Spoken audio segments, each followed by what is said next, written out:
ngapain sih filter diributin, ngapain sih? SDM-nya dinaikin yuk. Yuk, kualitas otaknya itu kayak di restart gitu yuk. Ya, bukan itu. Lu boleh pakai filter. Siapa yang ngelarang? Filter tuh digunakan emang untuk mempercantik, silakan, tapi bukan untuk menipu. Ya, mana ada pakai skincare seminggu glowing. Nah, itu kan Melda udah nipu itu. Ya, itu kan nggak boleh. Kalau misalnya Melda dibilang nggak menipu, enggak, itu emang Meldanya nipu. Mana ada seminggu muka glowing kayak gitu, ternyata itu filter. Nah, itu yang tidak boleh. Nah, tapi begitu dinasehati, wah pemujanya langsung ngamuk. Langsung pemujanya langsung bilang, oh matiin rezeki orang, ngapain ngurusin filter. Nah, kok intinya itu loh. Intinya aku nggak ngerti, bukan ngurusin filter. Terus kalau jualan juga, ya, kalau Doktif jualan pernah nggak produk yang Doktif jual melewat kayak si SS dulu jualan? Nggak pernah. Doktif pengacara minta penangguhan tahanan kota, kata alasannya DRL sakit, nggak ada. Meminta penahanan itu adalah hak dari terdakwa. Ya, tapi dikabulkan atau tidak itu adalah kewenangan dari hakim, dan hakim juga bisa melihat Sunio itu sehat-sehat aja. Ya, gitu, orang sehat-sehat aja lah kau minta penahanan kota. Emang lu sape? Hah?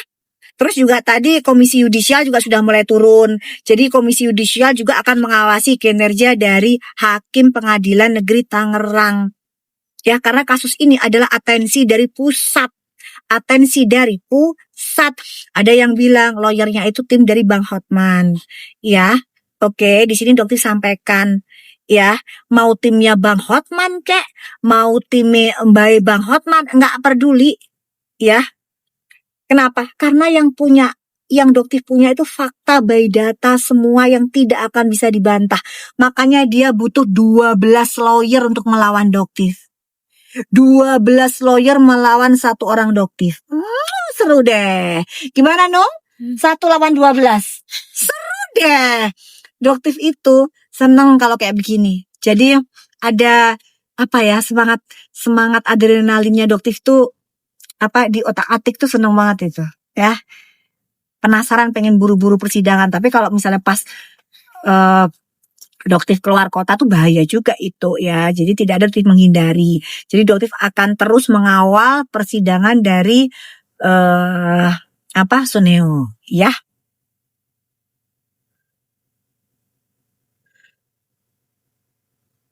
Owner kita jadi lebih hati-hati ngeklaim produknya. Iya betul Kak Les, bener, betul.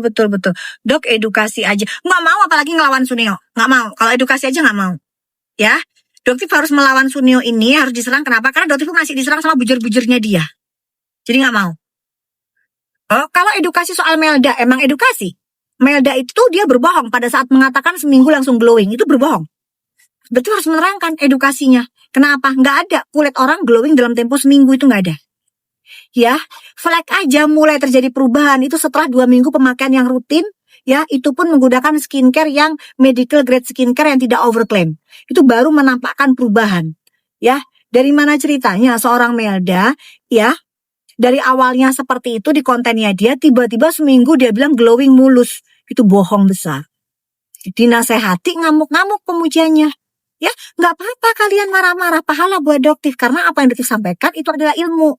Itu ada edukasi buat kalian, jangan gampang tergoda dengan iklan-iklan seperti itu. Ya, kenapa? Karena warga TikTok, ya bukan menghina ya, bukan menyamaratakan. Warga TikTok tuh kayaknya maaf banget, punten banget ya. Itu kayaknya SDM-nya itu sulit sekali untuk upgrade gitu loh, gimana ya? Gampang banget dikibulin. Gampang banget. Makanan empuk beda sama di Igoy. Beda sama di Igoy. Jadi kalau di TikTok itu sasaran empuk buat mafioso skincare buat ngambil keuntungan dari kalian. Salah satunya apa? SS. Salah satunya siapa? Ya diduga Melda ini. Ya mungkin dia Melda aslinya baik, dia nggak ngerti apa-apa soal jualannya. Dia dulu jualannya bener. Tapi mungkin ya karena dia belajar dari bosnya, kok bosnya kayak begitu ya, pakai filter, tangannya aja lihat. Tangannya Melda abu-abu.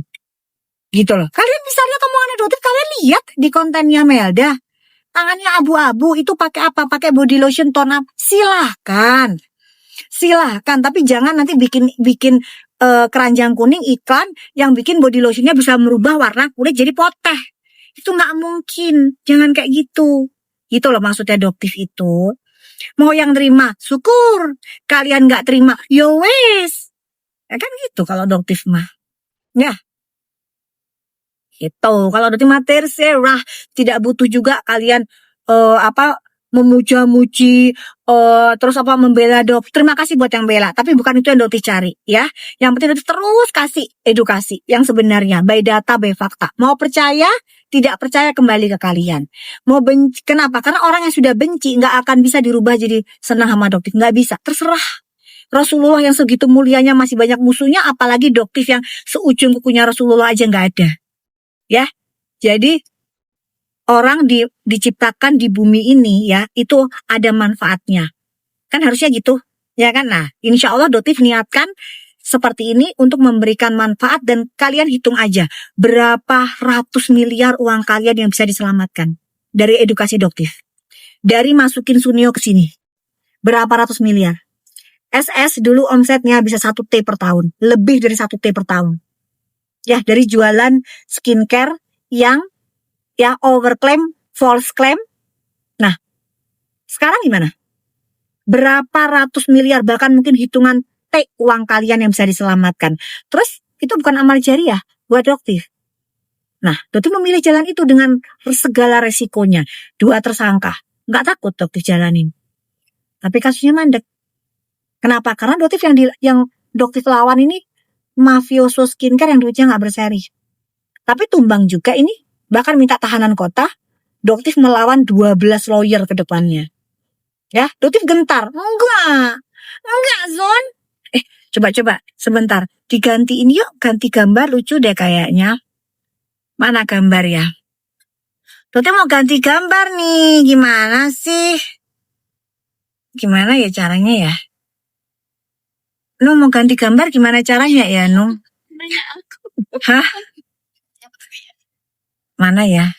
Guys, Doktif mau ganti gambar nih guys. Nih. Efeknya ya. Nah, Doktif mau ganti gambar. Ya. Nah, ini lucu nih. Boleh nggak nih? Tuh. Kita lihat. Kita temukan. Kita temukan persamaan. 10 persamaan antara foto kiri dan foto kanan. Cuman karena ini tadi. Karena terlalu besar. Ya. Coba. Kita cari persamaan antara foto kiri dengan foto kanan gitu. Adakah persamaannya? Jika ada, syukur. Jika tidak ada, juga tidak apa-apa. Tapi kalau versi menurut Doktif, sangat mirip. Bahkan 10 persamaan aja kayaknya kurang. Gitu. Tuh kan, kalian lihat deh. Tuh lihat. Sama persis. Ya Allah, ada aja ya Allah. Ya Allah, tolong. Dah. Oke, sebentar lagi, berapa menit lagi nih nyampe? 19 menit. Ya Allah, macetnya guys. Tahu nggak sih, ini lagi di Thailand macet bener. Gimana nih ceritanya ini? Sunio pakai iya, jadi dia pakai tim sepak bola. Terinspirasi oleh World Cup ya, Piala Dunia. Dia bener-bener terinspirasi dari Piala Dunia. Kira macet guys, tunjukin nih loh. Gini gimana ceritanya ini ya? Gimana ceritanya ini? Nggak asal kena pelanggaran lagi kan, orang di jalan. Macet guys, macet. Tadi masa dari bandara itu ke hotel yang biasanya 30 menit jadi 1 jam.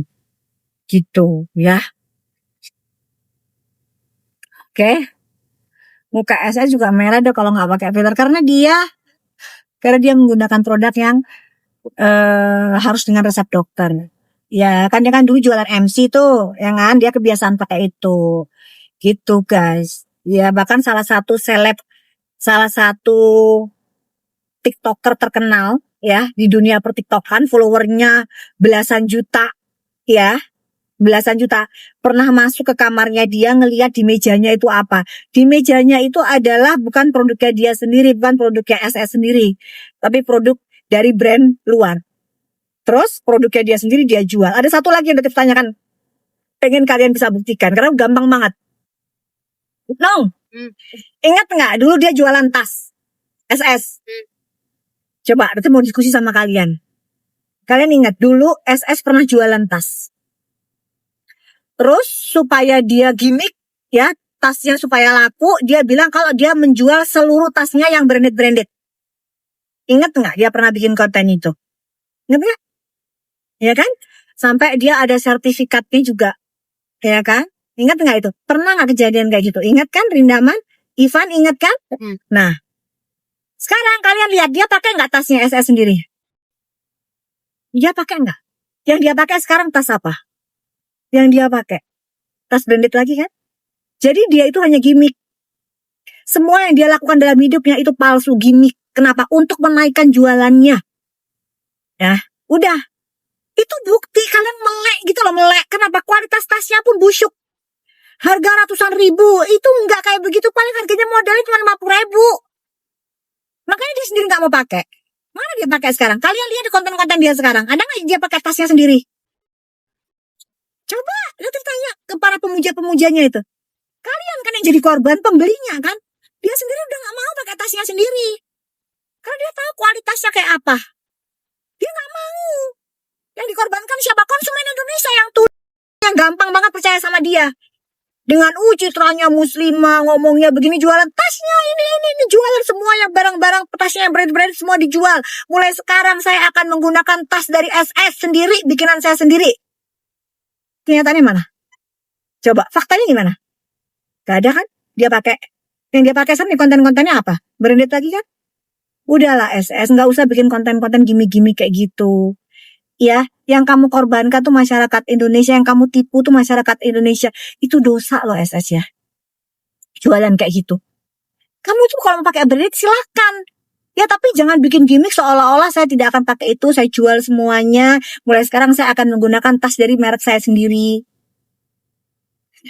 Ya, jangan kayak gitu. Jadi pedagang jujur gitu loh. Bisa nggak sih disesuaikan gitu loh sama bajunya yang muslimah itu?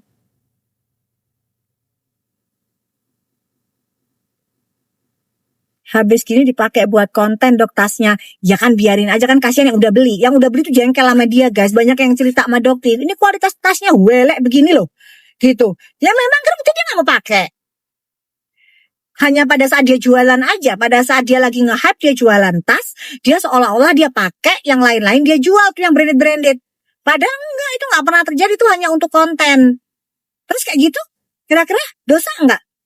Coba tanya ke ulama mana aja. Boleh nggak bikin konten gimmick yang ngibulin masyarakat untuk berdagang gitu? Dosa nggak? Jujur nggak berdagang kayak begitu? Jadi dia korbankan masyarakat, suruh beli tasnya yang busuk itu, dia seolah-olah pakai, padahal enggak. Dia sendiri juga nggak pakai. Pakainya hanya pada saat buat konten. Innalillahi wa inna ilaihi roji'un. Gitu. Ya, junjungan saya. Seneng banget kok dibohong. Emang mungkin karakter aduh dokter itu kasihan bersama emak-emak di kampung-kampung yang dikibulin kayak begini, sebenarnya kasihan guys. Tapi mereka lah yang menjadi mulut paling depan untuk membela SS. Tapi kalian coba mikir sedikit aja, mikir yang pernah beli produknya dia, skincare-nya dia, resellernya dia tuh, agennya dia jelas. Kalau reseller sama agen udah pada ngamuk sama SS. Sekarang konsumen yang udah ditanyakan, tas aja yang kemarin, nggak marah, nggak kecewa kah kalian? Sekarang kembali lagi SS pakai branded. Dia nggak pernah pakai tas yang sudah kalian beli. Yang dia puja-puja bahwa dia akan pede menggunakan tasnya sendiri. Faktanya dia udah nggak pernah pakai lagi. Ya, lumayan tapi dia udah dapat cuan banyak dari ngibulin kalian, ya kan? Kasihan masyarakat. Gitu. Oke? Ya Allah, kenapa ini heboh kali? Biarlah dia SS kan jualan Rima. Iya Rima, kenapa Rima jualan nipu? Nggak akan dibiarin, terserah.